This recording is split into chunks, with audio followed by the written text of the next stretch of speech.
종종 휴일에 제가 아내가 이제 친구나 이렇게 놀러 간다고 잠깐 애들 데리고 나가서 놀 때가 있습니다. 그럼 저는 저희 세 여자를 너무 사랑하기 때문에 어떻게 가지마 보고 싶어서 어떻게 이렇게 연기를 좀 합니다. 아쉬워. 나 혼자 삐질 거야. 제가 집에서 굉장히 연기가 아무튼 합니다. 그러면 보내고 나면 저는 이제 어플 다 켜가지고 그 쿠팡 히트 있죠? 켜가지고 그동안 평소에 먹지 못했던 한우 곱돌이탕을 시킵니다.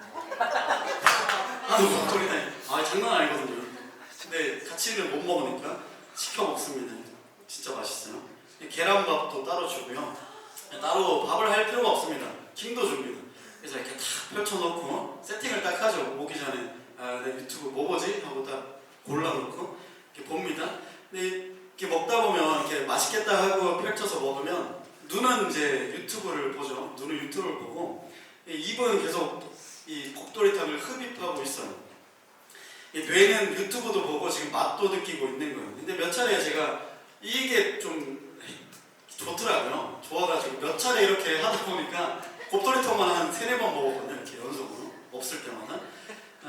아내는 뭐 먹었어 하면 대답 안 해주지만 곱돌이탕 먹었구나 이렇게 돼요. 알기 때문에 맛있긴 합니다만 문득 제가 뭘 먹고 있는지를 모르겠더라고요. 이렇게 막 흡입하고 있다 보니까 보면서 이 음식이 뭐고 이 음식이 가진 맛을 내가 느끼면서 먹기보다는 그냥 내 눈이 유튜브를 보고 있으니까 지금 나는 내 눈과 뇌는 로마에 가 있어요. 로마에 가 있고 입은 그냥 한우 곱돌이탕을 흡입하고 있는 거죠. 그래서 이렇게 끊임없이 그냥 집어넣다 보니까 꽤나 결과적으로는 과식을 하게 되더라고요. 제가 엔간하면 좀 절식을 하려고 노력하는 편이에요. 요즘 잘 못하지만 근데 밥을 한 2번 먹어요. 그렇게 먹고 먹어도 허해요. 그래서 디저트를 또 까서 먹는 거죠. 이 밥을 먹고 배가 부르다는 이런 결과는 있지만요. 음식의 질감이라든지 식감, 맛 같은 밥을 먹는 과정을 내가 온전히 누리지 못하고 그냥 배만 부른 결과만 있는 거예요. 그러니까 잘 먹은 한 끼, 잘 먹은 하루가 되는 게 아니라 그냥 무엇인가 집어넣어서 배부른 결과만 있는 그런 하루가 되어버립니다. 아시는지는 모르겠지만 2018년에 김태리가 주연한 리틀 포레스트라는 영화가 있습니다. 작은 모습, 좀 감성 있는 분들은 아시죠? 저도 안 봤는데 그래서 봤어요. 주인공이 그 김태리의 혜원이라고 해요. 혜원이가 시골 사람, 진짜 시골 사람입니다. 동규처럼. 진짜 시골, 찐 시골, 소음모하는데 그 서울에 좋은 대학에 합격해가지고 이렇게 살다가 편의점 알바하고 임용고시 준비하고 아등바등 이렇게 살아가요. 근데 이 바쁘고 치열한 삶 속에서 임용 합격이라는 최종 목적, 그 결과를 내기 위한 삶이었기 때문에 삶의 나머지는 썩 중요하지 않고 내 삶의 임용이 제일 중요하기 때문에 나머지는 썩 중요하지 않았습니다. 그래서 이 혜원이는 공장에서 찍어 나오는 편의점 인스턴트 식품으로 도시락을 허기를 때우며 영혼을 뺀 채 돈을 벌어야 하니까 알바를 하고 치열한 그런 삶을 살아갔어요. 그러나 결과는요, 불합격 통지를 받고요. 그리고 냉장고에 열어보니 날짜가 지나버려서 이미 상해버린 도시락뿐이었던 거죠. 이 외면하고 살았던 자기의 삶, 이 도시락은, 상해버린 도시락은 그동안 자기가 임용이라는 목적을 향해 달려가다가 이미 상해버린 자기의 삶, 돌보지 않았던 자기의 인생이 도시락이었던 것이죠. 그렇게 혜원이는 도망치듯이 고향으로 내려옵니다. 고향 친구가 물었어요. 너 왜 내려왔어? 시험 떨어져서 쪽팔려서 내려왔구나. 이렇게 막 고향 친구들 찌르잖아요. 혜원이는 대답합니다. 머쓱찮게 배가 고파서 내려왔어. 이렇게 아주 뭐라 해야 되냐, 도교적으로 대답을 했습니다. 이 결과와 종착지만을 향해 나아가는 삶에서는 오늘 현재의 고통스러움 혹은 지루함, 이 과정 같은 건 그냥 지나가 버려야 할 가치 없는 것으로 여겨지기 마련이에요. 저 결과가 가치 있으니 오늘은 그냥 아까 찬양하고 은혜 받지만 지나가 버려야 할 의미 없는 것들을 우리는 치부하는 경향이 있습니다. 임용 합격 혹은 결과를 얻기 위해 혹은 믿음 좋게 표대를 향해 달려가면서 저 표대에 내가 도달하기까지 그동안의 어떤 모든 과정들은 그냥 의미 없는 삶들로 치부해 버리는 것이죠. 그래서 오늘의 삶, 저 특별한 한 날을 위해서 오늘의 삶은 편의점 도시락으로 견디듯이 때우고 그냥 치워버려야 할 가치없는 것으로 여기는 삶, 이것이 혜원이의 삶이었고 또한 표대를 따라가는, 표대를 향해 또 달려가는 우리의 삶이기도 합니다. 음식을 정신없이 집어넣고 있지만 정작 내가 무엇을 집어넣고 있는지는 모르기 때문이죠. 그러므로 충만함이라는 것은요, 여기 결과에 있는 것이 아니라 저기서부터 여기까지 온전하게 채워졌을 때, 그때 우리는 충만해집니다. 그냥 배만 부른 결과가 아니라 정말 내가 저기서부터 여기까지 과정을 충실하게 누릴 때 우리는 충만함을 경험합니다. 위대한 일, 특별한 어느 한 결과 때문에 우리가 충만해지는 것이 아니고요, 충실하게 누리고 음미하고 잘 먹는 한 숟갈 평범한 한 날을 누리며 살아갈 때 우리는 마침내 충만해집니다. 많은 사람들이 결과에 딱 도달했어도 공허함을 많이 느끼잖아요. 그동안 충실하게 한 숟갈 한 숟갈 떠먹지 못했던 까닭입니다. 이 본문에 보면 예수님의 권위에 놀란 사람들이 예수님께 모여들고 권위에 맞는 결과를 원했어요. 예수님한테. 이스라엘 백성들이 바벨론 멸망 후에 주권을 가져보지 못한 채 오랜 시간 대물림받아 종살이하며 살았잖아요. 소망이 없었죠. 근데 이런 자들에게 이스라엘 백성들이 메시아에게 원하는 것은 이 다윗이 골리앗을 탁 쓰러뜨린 것처럼 아주 하이라이트, 스펙타클한 한 날을 원했던 겁니다. 민족 해방의 날이죠. 로마 제국을 전복시키고 예수가 왕위에 서서 이 이스라엘이 그 영토를 다스리는 그날을 희망을 원했던 것입니다. 그래서 이런 기대감 때문에 예수 주변에 많은 사람이 둘러앉았는데 이제 예수님이 가자 한마디만 하면 이 갈릴리의 예수 운동이 예루살렘 수도까지 전복할 만한 에너지가 있었던 것입니다. 이들이 예수님께 바랬던 것은 당장에 로마를 뒤집고 하나님의 나라를 세우는 것, 우리가 바라는 것이죠. 내 삶에 무엇을 전복시키고 하나님의 나라가 서기를 원하는 것, 위로부터 하나님의 나라가 뚝 떨어듯이 임하는 것을 이들은 원했던 것입니다. 근데 이런 백성들 앞에 얼마나 피곤하고 힘든 삶입니까? 대를 이어서 몇백 년 동안 노예 생활을 하고 있으니까 그 염원에 대해서 예수님은 그래, 내가 하나님의 나라를 너에게 주겠다라고 말씀하지 않고요, 이렇게 말씀하세요. 마가복음 4장의 비유를 통해 하나님의 나라 말씀하셨는데 26절에 또 이르시되 하나님의 나라는 사람이 씨를 땅에 뿌림과 같다. 이 염원이 가득한 백성들, 그 폭발하는 에너지를 가진 이 백성들 앞에서 예수님은 매우 당혹스러운 이야기를 하시는 거죠. 이스라엘의 운명을 결정짓는 그 큰 하나님의 나라, 그 위대한 이야기를 하시면서 동네, 뒷산이나 밭에서나 볼 수 있는 농사 이야기, 아주 평범한 이야기를 하는 거죠.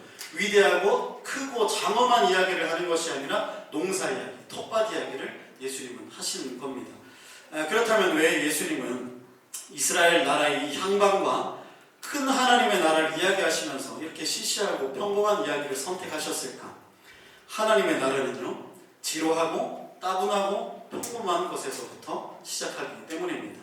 27절에 보면 그가 밤낮 자고 깨고 하는 중에 씨가 나서 자라되 어떻게 그리 되는지를 알지 못한다. 오늘 비유에 등장하는 이 농부는 씨앗을 뿌렸는데 어떻게 자라는지 모르고 하나님의 나라가 세워지는지 잘 알지 못합니다. 이것을 두고 신학적으로 하나님 나라의 은닉성 이렇게 표현하기도 해요. 멋있는 말하기가 좀 부끄럽긴 합니다. 하나님의 나라가 이루어지는 것을 사람이 그 일이 어떻게 되는지를 잘 알지 못한다는 거예요. 우리의 지각과 이해를 넘어서는 하나님의 일하심이기도 하죠. 그러나 또 한편으로 우리가 하나님 나라의 일이 어떻게 되어지는지 알지 못하는 이유는 하나님이 감추셔서가 아닙니다. 오늘 본문은 아닙니다만 그 등불을 선반 아래 두지 않고 등경 위에 둔다고 하지 않습니까? 하나님은 당신의 일하심과 그 나라를 감추시지 않아요. 등경 위에 잘 보이도록 세상 앞에 두세요. 그리고 그 백성들을 초대하십니다. 그런데 우리는 하나님의 나라를 발견하지 못한다는 것이죠. 우리는 보통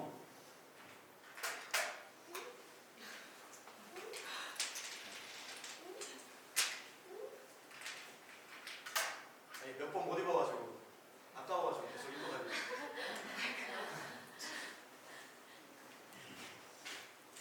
하나님의 일이라고 하면 사람의 일이 아니기 때문에 하나님의 수준에서 내 일상의 궤도를 이탈하는 초자연적인 것, 스펙타클한 것들을 기대하죠. 기도했더니 갑자기 재정이 채워졌대, 아니면 병이 나았대, 시험에 합격했대, 아니면 대출이 안 됐는데 대출이 나오게 됐대. 이런 스펙타클한 것들을 우리가 기대하고 상상하지만 예수님이 들려주시는 하나님의 나라의 풍경은 참 평범하다는 거예요. 농부가 나가서 씨를 뿌리고 집에 돌아와서 밥을 먹고 밤이 되면 잠을 자고 아침에 되면 일어나는 지극히 흔해 빠진 평범한 일상, 반복된 일상에서 예수님은 하나님의 나라를 이야기하신다는 거죠. 이 비유라는 말은 헬라어로 파라블로라고 하는데요, 곁에서 던져 넣는 겁니다. 파라 곁에, 블로가 던지다거든요. 곁에서 던져 넣어준 것이 하나님의 나라라는 거죠. 하나님의 나라는 저 꿈과 희망이 있는 에버랜드 같은 곳에 있는 것이 아니라 우리 눈이 주목하지 않는 지극히 나의 평범한 일상 중에 이미 하나님이 던져 넣어준 선물처럼 하나님의 나라가 존재하고 있다는 것이죠.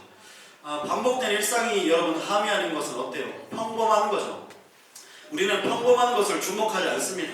좀 주목받으려고 저렇게 특별한 색깔을 써서 지금 주목받으려고 하는 거잖아요. 우리는 아침에 일어나서, 제 일상이기도 합니다만, 아침에 일어나서 애들 깨우고 입 닦이고 텀블러 씻어주고 주먹밥 하나 돌려주는 이 반복된 일상에서 그 어떤 주목도 여기에 하나님의 은혜와 하나님이 내게 주신 선물이라는 감각이 없습니다. 여기에 내가 애들 텀블러 씻어주고 물 따라주는 그 일상 중에는 하나님의 나라가 있을 거라는 기대를 하지 않죠. 그저 빨리 애들 씻어서 보내고 나의 날, 내 좋은 거 목카페 한잔 마시든지 좋은 것을 바라고 지나가게 내버려둘 뿐입니다. 그렇게 우리는 이 다음에 있는 특별한 한날을 소망하며 오늘 여기에 깃든 하나님의 나라를 거세해 버리는 거죠. 제가 요즘 집에 있는 시간이 꽤나 길어지니까 제 습관은 그런 거예요. 제가 왜 집에 있으면 스트레스 너무 받거든요. 애들이 힘들고 아내가 힘들어서가 아니라 저는 뭘 하면 다음 거를 계속 뭘 해야 될 거를 생각해요. 이걸 했으면 치워야지, 치웠으면 이제 다음에 뭐 해야지가 저에게는 계속 압박처럼 다가와요. 그러니까 이 다음만을 생각하니까 지금 여기에 있는 하나님의 은혜라든지 애들의 귀여움이라든지 아내의 사랑스러움이라든지 이런 걸 누리지 못하는 거예요. 지금 이걸 치우지 않고 딴 걸 하지 않으면 늘 스트레스를 제가 받는 겁니다. 그러니까 우리는 이 다음 거 특별한 멀리 있는 한날을 보며 오늘 여기에 있는 하나님의 나라를 거세시켜 버립니다. 그러므로 그렇게 우리는 하나님의 나라를 감추고 없는 것 치부해 버리는 거죠. 우리가 우리의 일상에 주목하지 않고는 하나님의 나라가 볼 수 없어요. 믿음이라는 건 그래요. 믿음의 눈이라는 건 존재하지 않는 것을 존재하는 것처럼 보는 것이 믿음인데, 내 평범한 일상 중에서의 믿음, 특별한 여기서 전도를 한다든지 특별한 믿음이 아니라 내 일상 중에서의 믿음이라는 건요, 보이지 않는 하나님, 이 평범한 날 중에 여기에 하나님의 은총이 도사리고 있고 여기에 위대한 하나님의 신비가 깃들었다. 이 한날 한날이 하나님이 내게 주신 선물이라는 것을 없지만 믿음으로 포함할 수 있고 감각해 줄 수 있는 것, 이것이 믿음이요 영성인 거죠. 그러므로 영성이라는 것은 이 일상의 반복된 평범한 이 커플 안에 깃든 하나님의 신묘막측한 은혜를 발견하고 경탄하며 살아가는 것, 이게 바로 영성이라 할 수 있어요. 그러므로 하나님의 나라를 이렇게 소망하는 자들에게 주님이 요구하시는 것 한 가지가 있습니다. 요구하시는 것 한 가지는요, 정직하고 신실한 날들의 연속, 즉 과정을 신실하게 살아가기를 원해요. 저 먼 미래 특별한 날만 바라보며 이 애를 다 키우면 좋은 날 오겠지, 이게 아니라 오늘 하루하루 과정을 신실하게 살아가기를 원해요. 이스라엘 백성들은 당장의 결실, 좋은 것, 위대한 것, 결실하는 하나님의 나라를 원했지만 예수님은 말씀하셨어요. 28절에 땅이 스스로 열매를 맺되 처음에는 싹이요 다음에는 이삭이요 그 다음에는 이삭의 충실한 곡식이라. 지금 당장의 결실을 원하고 결실만, 그 미래만 바라보며 살아가는 자들에게 예수님 이렇게 말씀하셨어요. 처음에는 싹이요, 다음에는 이삭이요, 그 다음에 충실한 곡식이다. 이 곡식이 충실한 후에야 낫을 베어 추수한다라는 것이죠. 성경이 이렇게 또 기록하죠. 땅이 스스로 열매를 냈대. 하나님의 나라는, 이 하나님의 나라, 하늘나라는 역설적이지만 하늘이 아니라 땅에서부터, 하나님의 나라는 하늘에서 오는 것이 아니라 땅에서부터, 이 땅에 거짓 없고 편집이 없는 신실한 과정을 거쳐서 하나님의 나라가 결실을 한다는 겁니다. 하나님의 나라는 하늘에서 큰 나팔 소리와 위협으로 이렇게 뚝 갑자기 떨어지는 결과가 아니라 우리 일생의 이 평범한 것들, 딱 텁텁한 이 질퍽질퍽한 흙과 진흙더미에서 보잘것없고 평범한 겨자씨 같은 일상을 심고 싹을 내고 이삭을 내고 곡식을 내는 거짓 없는 과정을 통해 땅에서부터 하늘로 솟아가는 이 평범한 땅의 신실한 과정을 통해 하나님의 나라가 결실하게 된다는 거죠. 이 리틀 포레스트의 혜원이가 임용 합격 하나만을 바라보며 빈틈없는 인생, 밥 먹고 공부하고 심지어 알바하면서 남자친구 도시락까지 싸주는, 요즘 이런 사람 없어요. 남자친구 도시락까지 싸주는,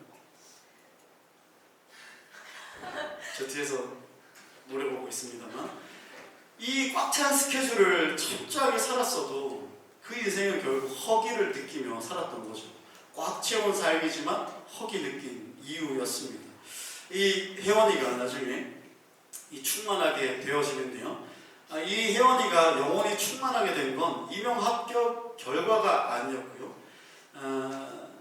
많은 것을 때려넣기 때문이 아니라 음식 하나 먹기 위해 언 땅을 깨고 배추 하나를 꽂고 수제비 하나 먹기 위해서 반죽하고 2시간을 기다리는 과정, 그 삶의 과정을 채우는 수고로움, 이 과정을 신실하게 채워나가는 수고로움이 그 영혼을 충만하게 했던 것입니다. 이 혜원이가 임용에 합격한다 만다 결과는 나오지 않아요. 근데 이 영혼은 충만하게 됩니다. 그 과정을 신실하게 채워나갔더니 충만하게 된 거죠. 이 과정을 채우니 충만합니다. 우리의 믿음도 그렇습니다. 우리가 점 하나, 표대 하나 찍고 저 표대를 향해 난 달려가면 오늘의 삶의 모든 것을 배제하고 살아가면 결과에야 닿을 수 있겠죠. 그러나 그 결과까지, 내 인생의 결과에 도달하기까지 많은 과정이 빠져버렸기 때문에 결과에 도착해서 표대 앞에 서서 몇 날 며칠은 행복할지 모르지만 나는 여기에 왜 서 있지?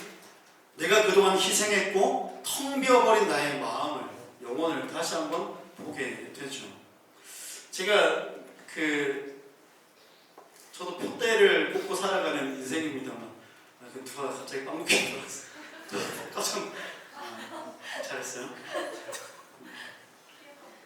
그래서 제가 사실은 제 블로그를 자주 보세요. 쓰겠지만 25년도에 저는 개척할 줄 알았어요. 그래서 표대를 꽂고 막 이렇게 달려왔는데, 근데 1년을 제가 멈추고 다시 왔지 않습니까? 근데 그게 참 여러 방면의 은혜가 있겠지만 1년 동안 제가 제 마음은 저 안에 가 있고 제 삶은 여기 있었어요.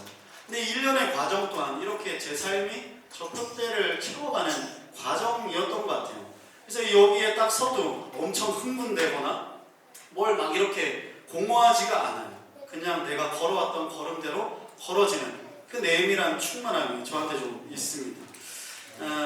하나님은 나라에서 우리 신앙이 충만함을 누린다는 것, 어떤 의미에서 표대를 향해 나아가고 표대를 쟁취하는 인생이 우리는 우러러보는 위대한 삶일 수도 있어요. 그러나 여러분, 많은 사역자들이 표대를 취하고 위대한 일들을 행하고 많은 박수와 갈채를 받지만, 그러나 그들이 무너지는 까닭, 제가 질투해서가 아니에요. 무너지는 까닭은 그 표대만을 향해 달려가며 그 인생을 갈아넣으며 살았기 때문이에요. 제가 간증들을, 목사님들, 잘 되신 목사님들 간증을 들어보면 자기 인생을 갈아넣지 않은 사람이 없어요. 여러분 보세요. 세상은 사업할 때, 성공할 때 갈아넣어요, 삶을. 일론 머스크 같은 경우는 20시간씩 일하고 이러잖아요. 갈아넣어서 성공하는 것이 교회고 부르심이라면 그것은 사업과 무엇이 다르냐는 거예요. 결국은 그것은 일종의 비즈니스가 되고 사업이 되죠. 결국은 사람 많이 늘리고 돈 많이 버는 것, 이것이 비즈니스, 교회가 된다는 뜻이에요. 그러나 내가 갈아넣지 않고 신실하게 과정을, 주님과 함께 호흡을 갈아넣고 과정을 채우며 살아가면요, 그냥 이것이 내 갈아넣음 때문에 이루어진 것이 아니라 걷는 중에 하나님의 은혜요, 내가 자다 깨다 나는 모르지만 하나님이 되게 하셨다.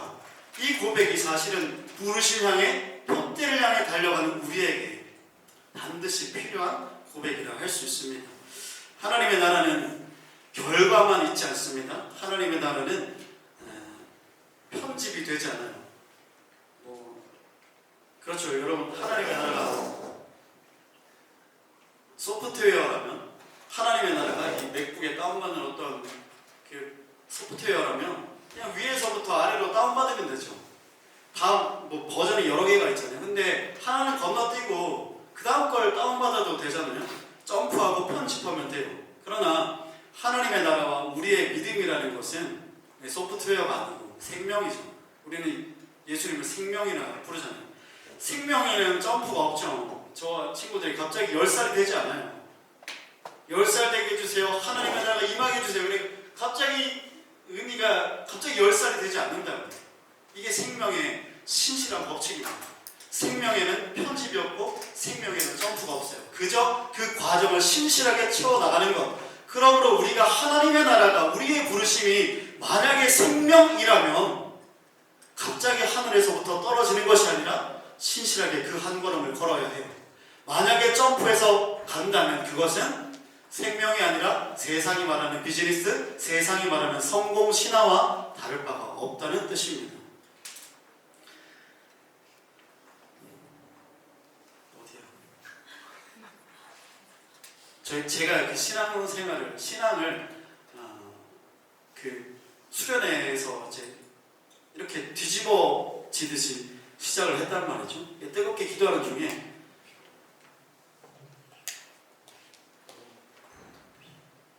예수님을 인격적으로 만났습니다. 그러니까 그 극적인 하이라이트 순간, 굉장히 극적인 순간이었고 저한테는 그걸 잊지 못해요. 그래서 저한테 신앙이라는 것은 이런 거죠. 하늘 쳐다보고 하늘만 바라보며 사는 거. 그러니까 땅의 모든 걸 배제하고 그냥 하늘만 쳐다보며 사는 게 믿음이고 신앙이라고 그랬어요. 그래서 그렇게 하늘에서부터 강력한 뭔가 에너지를 받아 채우는 것이 충만이죠. 우리도 그런 게 있죠. 기도 막 해가지고 뭔가 충만하게 가득 채워진 것 같은 그 느낌, 감각, 그걸 충만이라고 우리는 부르죠. 그래서 저는 신앙도 그렇게 생각했어요. 그 무협지 같은 데 보면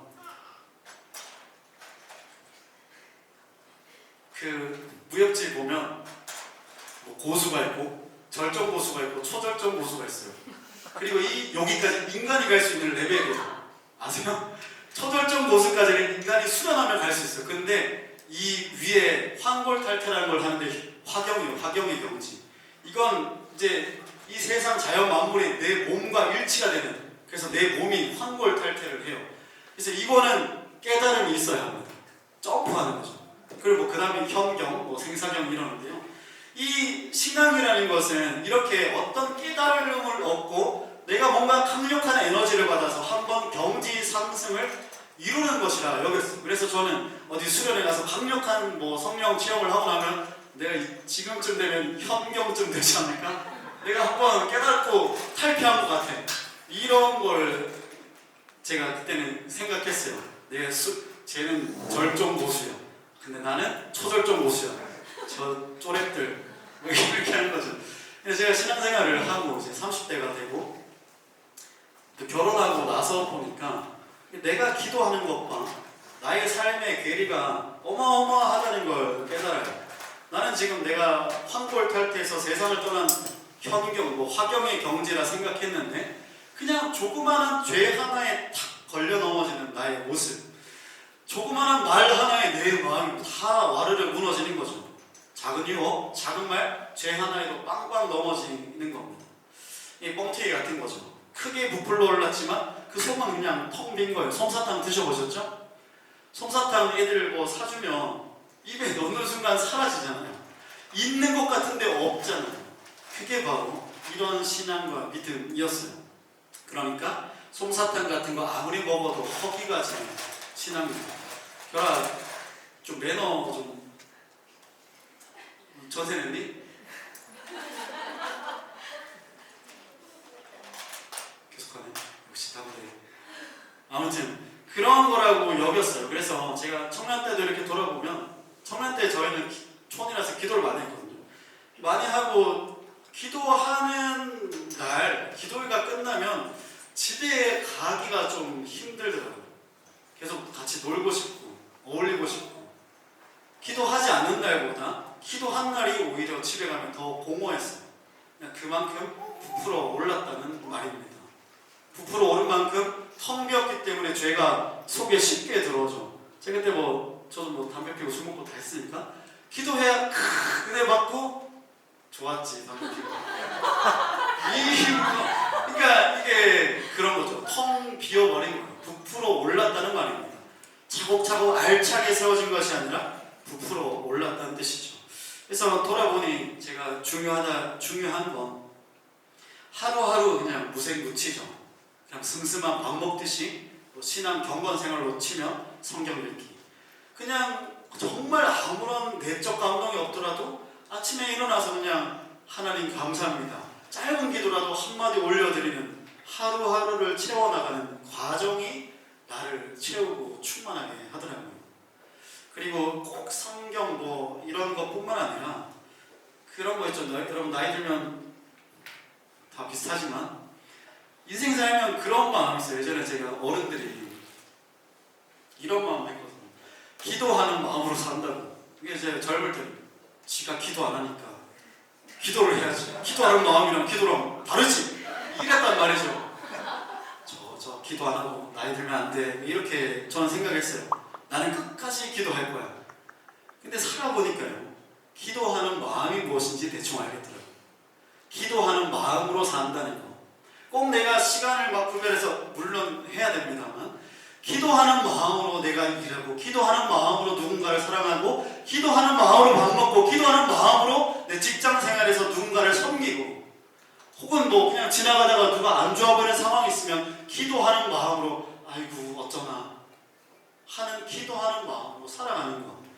이게 우리 삶에서 우리의 과정을 심실하게 채워나가는 충만함의 과정입니다.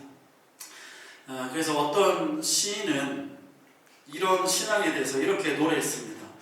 속이 꽉 찬 남자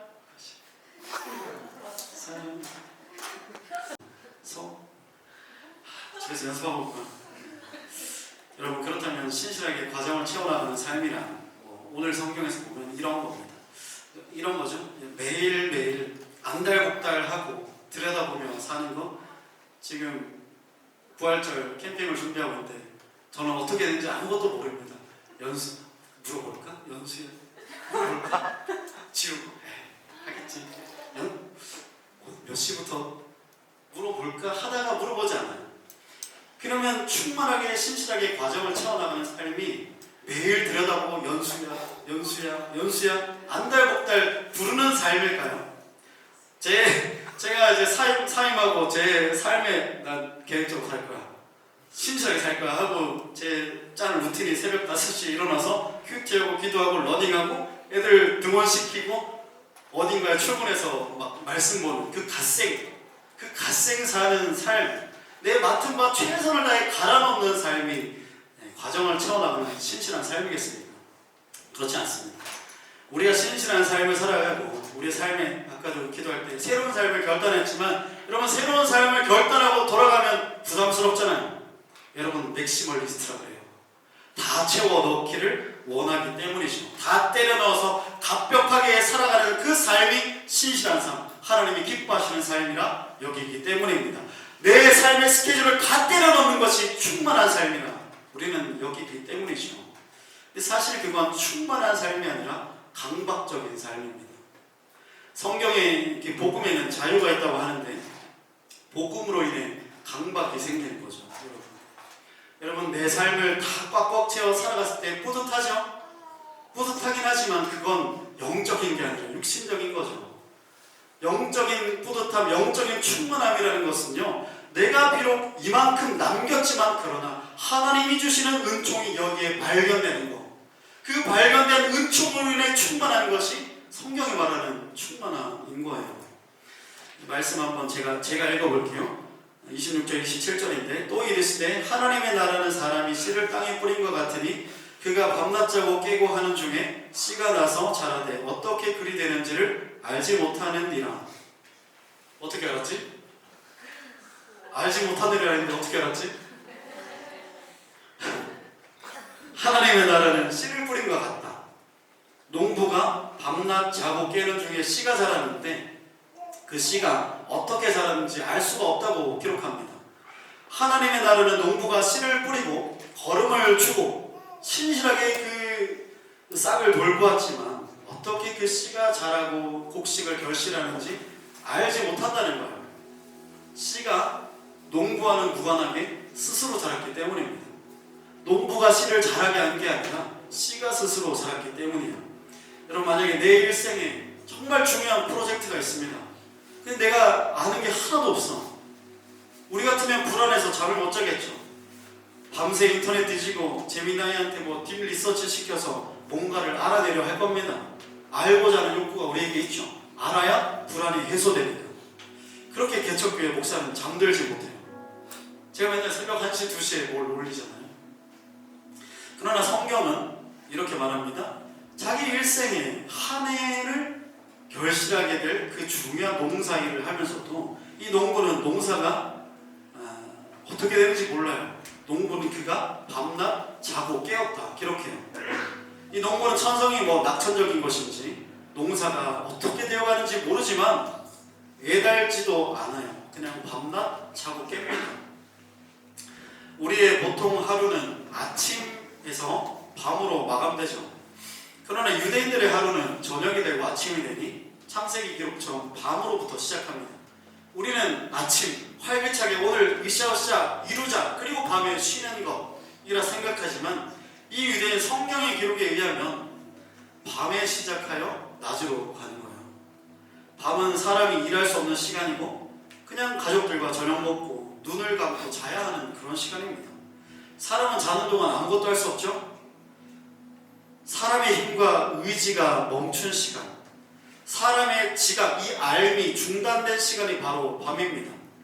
이 밤에 비가 오면 뭡니까? 워터밤.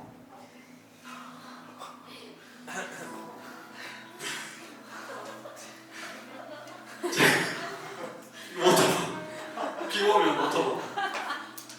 제가 애들을 키우면서 여러분 겪는 신비인데요.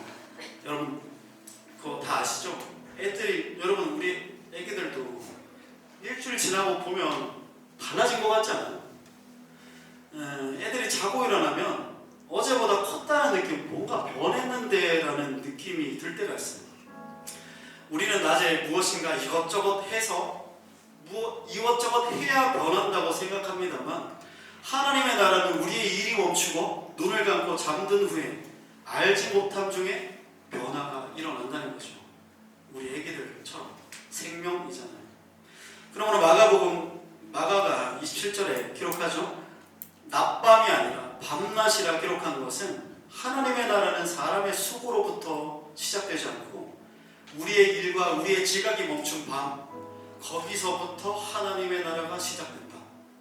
하나님의 나라는 나의 암과 나의 수고로움으로 말미암지 않고 하나님으로부터 하나님의 나라가 시작되는구나.